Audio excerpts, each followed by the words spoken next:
One Question is brought to you by Turnkey Search, a top industry search firm since 1996.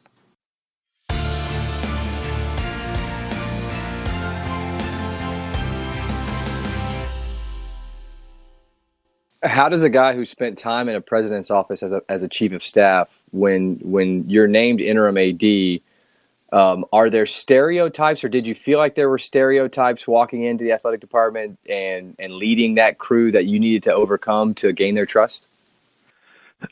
Yeah, it's interesting. Fortunately, I spent a number of years in this athletic department before I moved over into the president's office, and so I had a lot of relationships still, existing with members of the coaching staff and the administrative staff within athletics when I came back.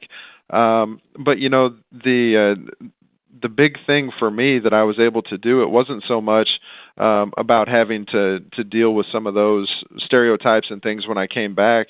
It was what I was able to bring back with me in terms of relationships and things that I had built when I had been over in the president's office and working with the rest of the president's executive team to be able to, I think, accomplish much more quickly than maybe otherwise would have if it weren't for those relationships and if it weren't for a better understanding of how the university functions and where some potential resources and opportunities exist. And so, I think the athletic department itself welcomed me back, in part because of some of that, because there was an opportunity to maybe move the needle a little bit faster.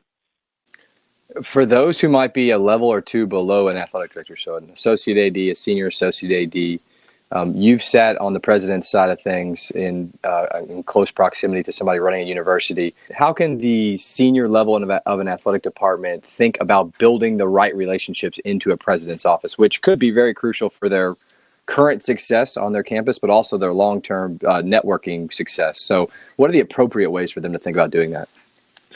Well, for us, our president has been, very outwardly focused on student success, and every decision that is made at the presidential level considers how will this benefit the students or how will this impact the students. And I think so often in athletics, we don't try to weave athletics into the university as much as we maybe need to. And so I think the biggest opportunity for, those kind of mid-level athletic administrators, and when they're thinking about initiatives and thinking about ways that they can better create relationships and better move some of their agenda forward, it's to think about how are ways that we can partner with people on campus, how are ways that we can sell essentially that this initiative or this idea is going to benefit not just athletics. We're not just thinking about ourselves. We're thinking about how we can better the institution and better the rest of the students and those types of things.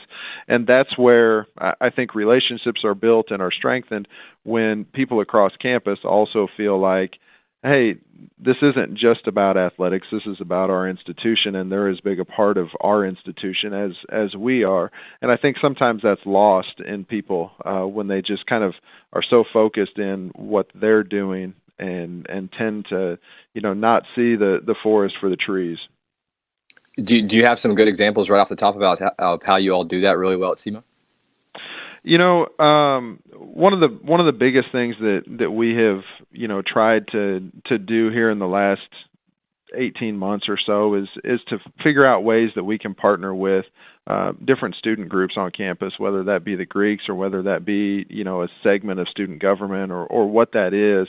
And it was so much in the past, I think, us just reaching out to them saying, hey, you need to come and support us, and kind of flipping that on its head and reaching out and having conversations about what can we do for you?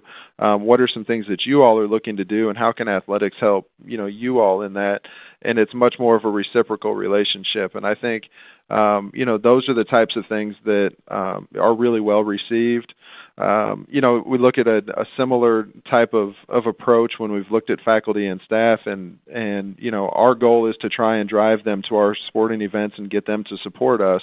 But we kind of turned that and we said, let's have a night where we take the College of Business and we showcase the College of Business at our basketball game, and it's their appreciation night, and we give them an opportunity to talk about what they're doing, and let's host them. And, hopefully at the end of the day, some of those people walk away and they appreciate athletics a little bit more. They've seen it, which many of them maybe have never seen it before, and maybe they come back. And, I think you just have to be strategic in the way that you approach certain things for people that maybe aren't as receptive as maybe you'd like for them to be. And that's today's One Question, brought to you by Turnkey Search, a top industry search firm since 1996. One Question is designed to give D1 Ticker subscribers valuable insights on how executive leaders in college athletics think about key issues on their respective campuses, in their departments, or within their leagues and conferences. One Question is brought to you by Turnkey Search, a top industry search firm since 1996.